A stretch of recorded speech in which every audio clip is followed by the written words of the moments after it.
Halo Ces, di mana wae kalian berada? Apa kabar? Cagerte.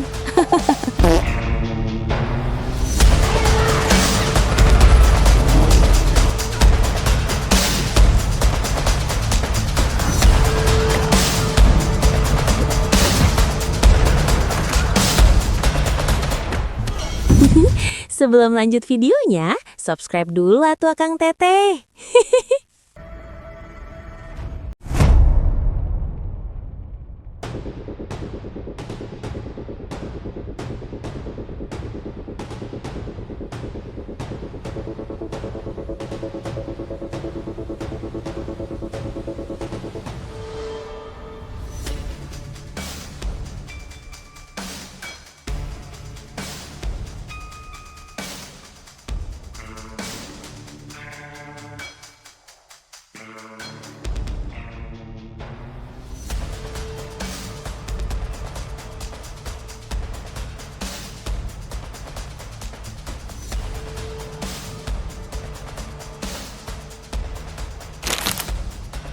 Koruptor, tukang ketuk magic, bahkan anak kecil sekalipun, semua bisa jadi target. Kekejaman Hilda jelas menanamkan dendam yang suatu hari harus dibayar lunas. Salah satu yang menyimpan dendam itu adalah seorang anak bernama Boy. Meski usianya masih tergolong bocil dan menjadi satu-satunya korban selamat di hari pemusnahan, ia telah bertekad membalas semuanya. Setiap hari ia berlatih tanpa henti. Tak pernah nongkrong, tak peduli kesenangan remaja, hanya fokus memperkuat diri. Boy ditempa di tengah hutan oleh seorang ahli bela diri bernama Kang Yayan Ruhian, yang kita sebut saja Gurusan. Hidup Boy hanya diisi latihan dan membaca buku hampir saban hari. Agar pikirannya tetap terpusat, sang guru kerap meniupkan kebul ke arahnya. Entah apa fungsi asap itu. Yang jelas, Saman melakukannya terus-menerus. Waktu berlalu, Boy kecil tumbuh menjadi pemuda tampan. Namun perlakuan terhadapnya tetap sama seperti dulu. Hidupnya hanya untuk latihan, bahkan dengan tingkat kesulitan yang makin berat.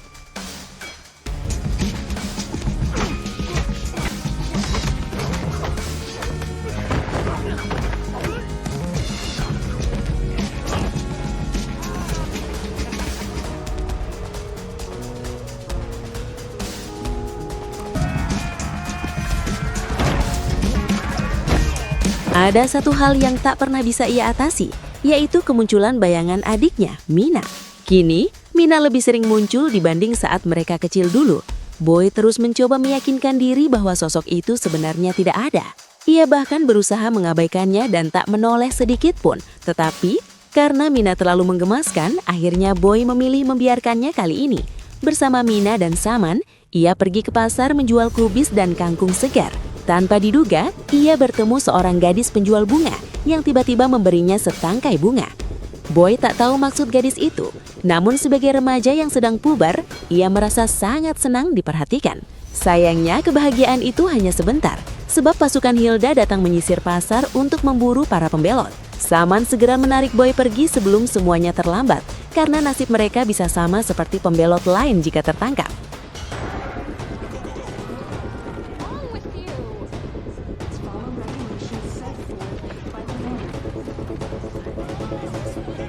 Sosok yang memimpin pasukan itu bernama Glenn, orang kepercayaan sekaligus masih keluarga Hilda. Mengetahui masih ada pembelot tersisa di kota, Glenn kembali menegaskan bahwa mereka tak akan segan membasmi siapapun yang melawan. Saat seorang keluarga hendak dieksekusi, pembelot lain melontarkan makian padanya, sehingga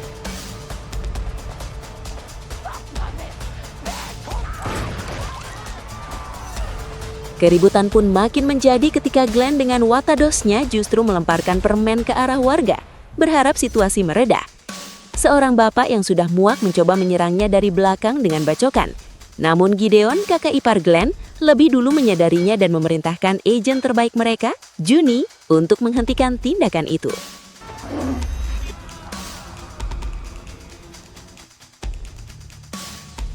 Melihat wajah Gideon yang terasa familiar membuat Boy kembali teringat pada orang-orang yang bertanggung jawab atas kematian ibu dan adiknya. Ia sempat ingin membantu para pembelot yang dibunuh satu persatu, tetapi Saman segera menahannya. Boy pun hanya bisa menyaksikan orang-orang tak bersalah dibantai tanpa sisa. Tak sanggup hanya menjadi penonton, akhirnya Boy memilih mengabaikan larangan Saman dan nekat berniat menghancurkan kerajaan Hilda. Berbekal kemampuan bela diri yang ia miliki, Boy diam-diam mengikuti mobil milik Glenn.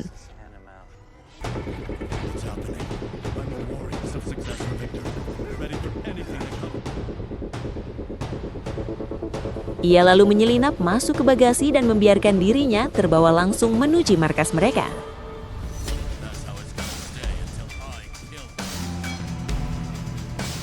Sesampainya di sana, Boy tanpa sengaja melihat cekcok kecil antara Glenn dan Gideon. Masalahnya karena mereka gagal memenuhi target penangkakan pembelot sebanyak 12 orang. Suasana makin panas ketika Melanie, adik Gideon, ikut nimbrung memperkeruh keadaan. Gideon sebagai kakak sekaligus kakak ipar hanya bisa menggeleng melihat tingkah kekanak-kanakan mereka, lalu memerintahkan para kroco untuk mengejar sisa pembelot. Tak lama kemudian, Boy dikejutkan oleh kemunculan Mina yang tiba-tiba sudah ngajentul di pinggir ruin. Berbeda dari sebelumnya ketika Mina muncul dan Boy cuma bisa bengong, kali ini sang adik mengajaknya berbicara dari hati ke hati.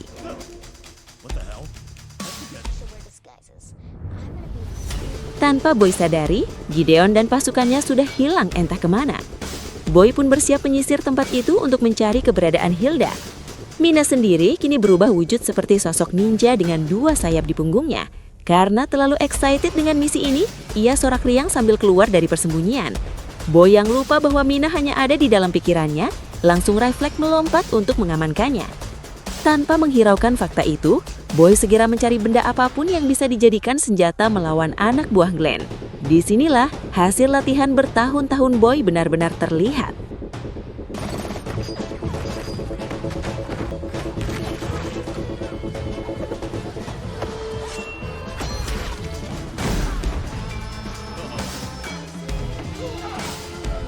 Saat Boy sedang diberondong peluru panas, muncullah seorang pemelot yang belum sempat dieksekusi bernama Baso. Ia sempat membantu Boy dengan senjata yang ternyata tidak berpeluru. Baso lalu memohon agar Boy mau melepaskan borgol di tangannya.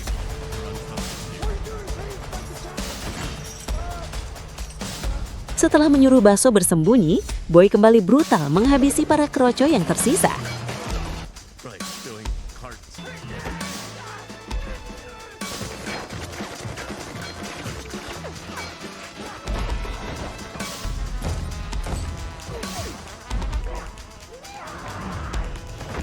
Dan memang edan betul kemampuan bertarung Boy. Bahkan tanpa senjata pun ia tetap mematikan. Guru Saman benar-benar berhasil membentuk Boy menjadi ahli bela diri paling komplit. Semuanya bisa ia eksekusi dengan sangat baik. Dari banyak prajurit yang tumbang, ada satu algojo Hilda yang cukup tangguh. Walau mulutnya sudah terluka parah, algojo ini seolah tidak merasakan sakit sama sekali. Ia bahkan nekat memutus kokotnya yang terjepit di mesin memotong dan kembali menyerang Boy seperti maniak gila.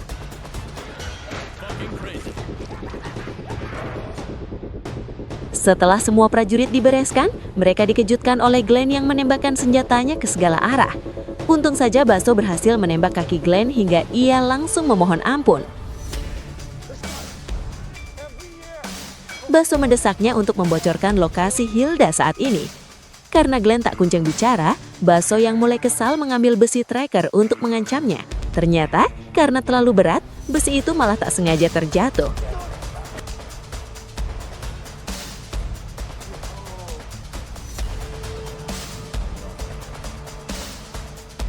Begitu mengetahui posisi Hilda, Baso langsung mengajak Boy menuju sebuah penjara di pinggiran kota, tempat para pembelot bandel diasingkan sebelum dieksekusi. Sesampainya di sana, mereka disambut oleh rekan Baso bernama Benny. Namun karena percakapan mereka menggunakan bahasa kode, Boy hanya bisa ngehulang karena tidak paham apa yang dibicarakan. Dengan fakta bahwa malam ini adalah malam perayaan Destroyer yang rutin digelar Hilda setiap tahun, mereka mulai menyusun strategi untuk menembus pertahanan sang penguasa lewat penyamaran.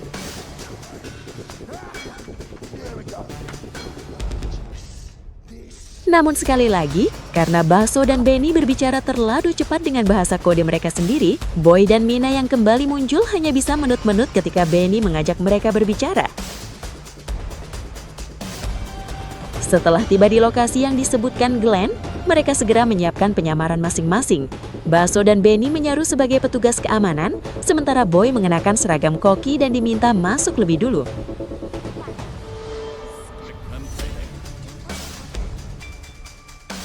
Bukannya langsung fokus mencari Hilda, Boy yang seumur hidup di Ruyuk malah tergoda menikmati kue kering rasa vanila yang disiapkan untuk tamu, tepat saat Hilda juga baru memasuki gedung. Melihat Hilda menuju ruang makan khusus para petinggi, Boy memutar lewat jalur dapur dan segera melepas penyamarannya. Niatnya mencari pisau untuk membantai, namun ia justru mendapati para juru masak yang ternyata prajurit Hilda. Dengan alat parut yang sejak tadi dibawanya, ia langsung bergerak brutal menghabisi mereka. Setelah dapur bersih, Boy mengambil sebilah pisau dan masuk ke ruang makan untuk menyerang Hilda yang tengah lahap menyantap karedok lenca. Tetapi, sempat merasa girang karena mengira misinya berhasil, Boy mulai menyadari ada yang janggal. Wajah orang-orang di meja makan berbeda dengan yang ia lihat sebelumnya bersama Hilda di ruang tamu. Meski pakaiannya sama, untuk memastikan Boy perlahan membuka penutup kepala salah satu korban yang baru saja ditebasnya dan melihat wajah aslinya. Dan ternyata, sejak awal kedatangannya, semua yang Boy saksikan hanyalah sandiwara. Pertemuan petinggi, jamuan makan, bahkan perayaan Destroyer sama sekali tidak berlangsung di ruang itu. Sosok Hilda yang ia lihat pun hanyalah orang lain yang dirias menyerupainya. Gideon sengaja merancang skenario ini karena Boy bukan orang pertama yang mencoba membunuh Hilda. Ia memutar strategi untuk mengecoh para pemelot. Ketika Boy sempat membalikan keadaan dengan menyadar Gideon, tiba-tiba Juni muncul dan langsung menghapuk balangnya dari belakang.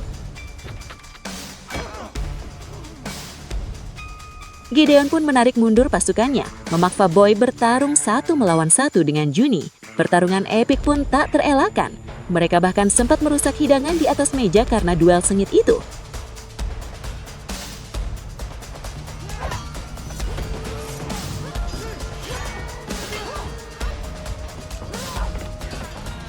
Kali ini Boy mulai mendominasi dan berhasil melepaskan helm Juni yang ternyata seorang wanita cantik.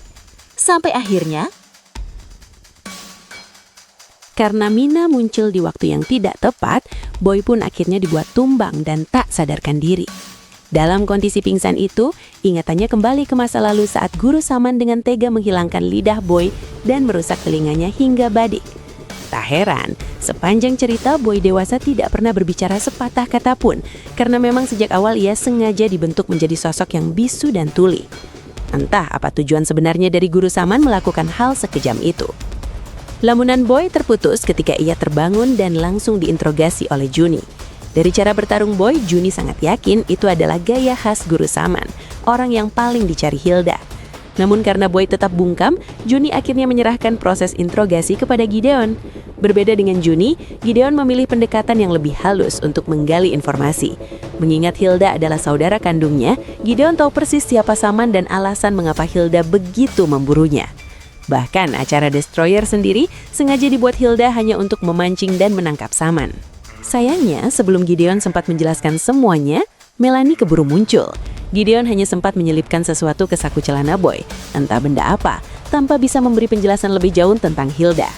Melanie kemudian membawa Boy ke lokasi acara dekaling yang akan segera dimulai. Setelah mengetahui Boy adalah murid Saman, Melanie berniat menjadikannya tontonan bersama para pembelot lainnya. Sebelum acara dibuka, para pembelot dipasangi kalung semacam receiver yang bisa dikendalikan dari jarak jauh, lalu mereka dibiarkan berdiri di atas panggung, menunggu Hilda memulai pertunjukan biadab itu.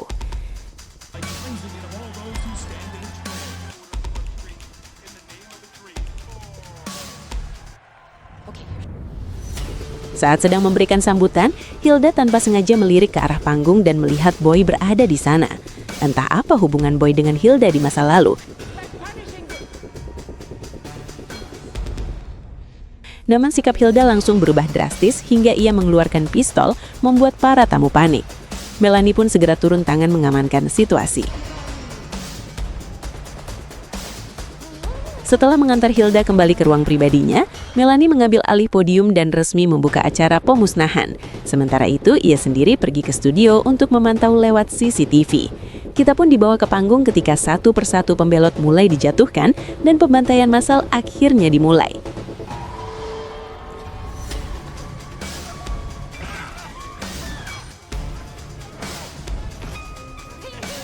Di momen inilah, Boy teringat benda yang diselipkan Gideon ke sakunya saat interogasi tadi. Ternyata itu sebuah kikir kecil yang bisa digunakan untuk menggesek rantai di tangannya. Melihat anak buahnya gagal menghabisi Boy, Melanie langsung mengaktifkan kalung receiver hingga Boy seketika terjatuh. Tepat saat Boy hendak dieksekusi, tiba-tiba... Ya, maskot domba itu ternyata adalah Baso yang berhasil menyamar dengan sempurna, disusul Benny yang juga datang belakangan. Faktanya, saat Boy menyamar sebagai koki, mereka sengaja tidak membantu apapun demi menjaga peran sebagai prajurit. Bukan tanpa alasan, Baso sudah menduga perayaan The Culling tidak mungkin digelar di tempat terbuka. Karena itulah, Boy dijadikan umpan untuk membongkar sandiwara Hilda.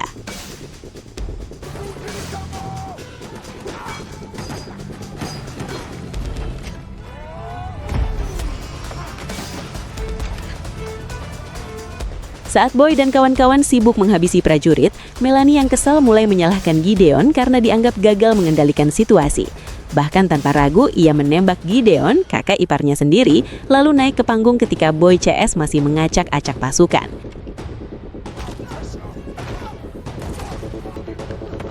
Dan ya, Benny harus tertembak oleh Melanie setelah mengorbankan diri demi perjuangan Boy.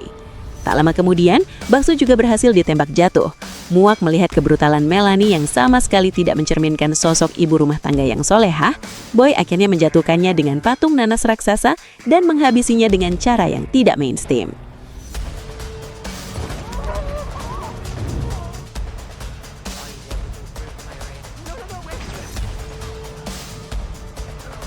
Beruntung Baso masih hidup meski luka parah.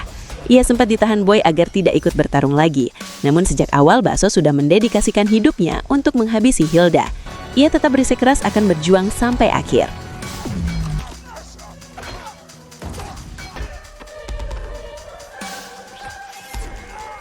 Saat tiba di lorong rahasia yang diduga menjadi tempat persembunyian Hilda, Boy meminta Baso tetap di belakang dan membiarkan dirinya yang menyelesaikan semuanya.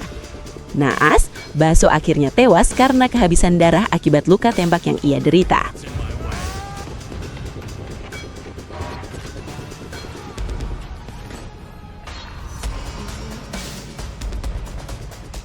Di ujung lorong, Boy menemukan Gideon yang ternyata masih hidup meski kondisinya sekarat. Menyadari Boy tinggal selangkah lagi mencapai tujuannya, Gideon kembali membantu dengan menyerahkan kunci bunker tempat Hilda bersembunyi. Namun karena kebencian sudah menguasai hatinya, Boy tanpa ampun menghabisi Gideon yang sudah tak berdaya.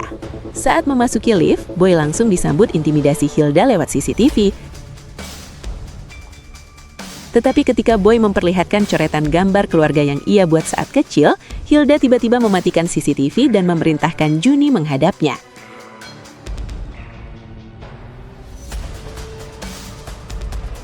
Di dalam bunker rahasia itu, Boy dibuat sangat-sangat terkejut. Ia mendapati foto keluarga Hilda yang di dalamnya ada dirinya dan Mina. Tak lama kemudian, Hilda datang dan memeluknya sambil menangis terseduh-seduh, mengungkap fakta bahwa Boy adalah anak kandungnya yang telah lama hilang.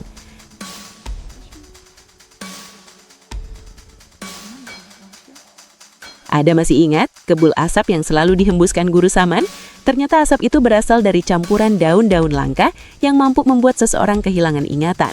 Selama bertahun-tahun, Boy didoktrin agar lupa jati diri dan menanamkan kebencian mendalam kepada Hilda, yang sebenarnya adalah ibu kandungnya sendiri. Terungkap pula bahwa adegan penembakan keluarga Boy di awal cerita hanyalah ilusi dan bagian dari manipulasi Saman untuk memengaruhi alam bawah sadar Boy kecil. Kenyataannya, yang dihukum Hilda adalah keluarga Saman.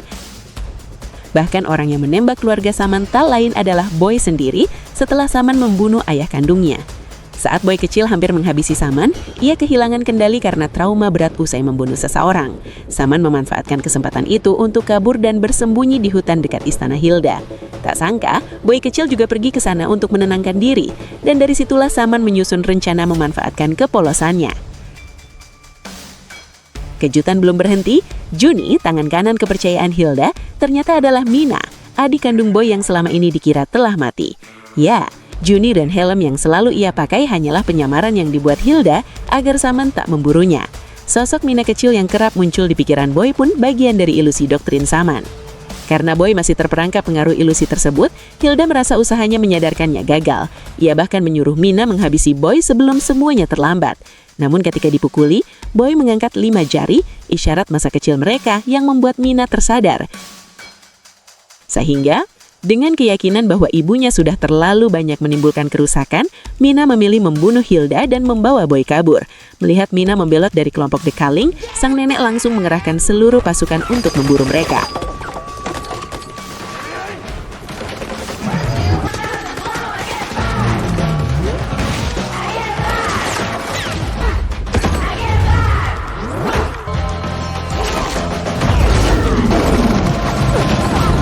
Meski Mina sempat tertembak di perut samping, mereka tak panik apalagi mundur.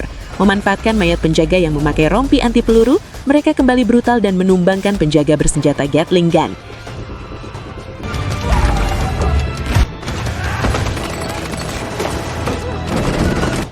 Di dalam lift, Mina baru sadar Boy juga tertembak saat baku hantam tadi.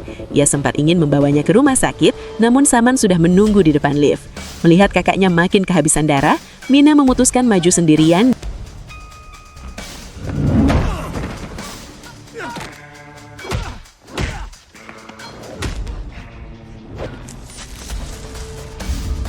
Beruntung, Boy berhasil mencegah Saman membunuh adiknya, sehingga pertarungan berubah menjadi 2 lawan 1. Namun lawan mereka adalah Kang Yayan Ruhani yang sudah malang melintang di dunia perkelahian. Boy dan Mina jelas bukan tandingan mudah bagi sosok sekelas beliau.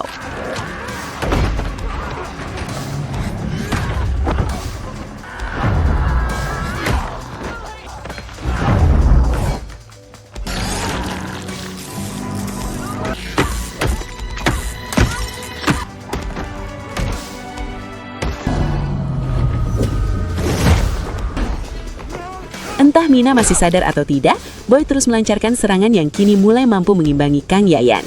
Momen epik terjadi ketika Boy menahan lalu memantulkan pukulan hingga membuat sang guru terjatuh. Dengan kalung gagantel kuku maung yang berhasil direbutnya, Boy mencakar titik-titik vital untuk melemahkan fisik lawan, bahkan menyayat tendon kaki kirinya hingga sulit berdiri.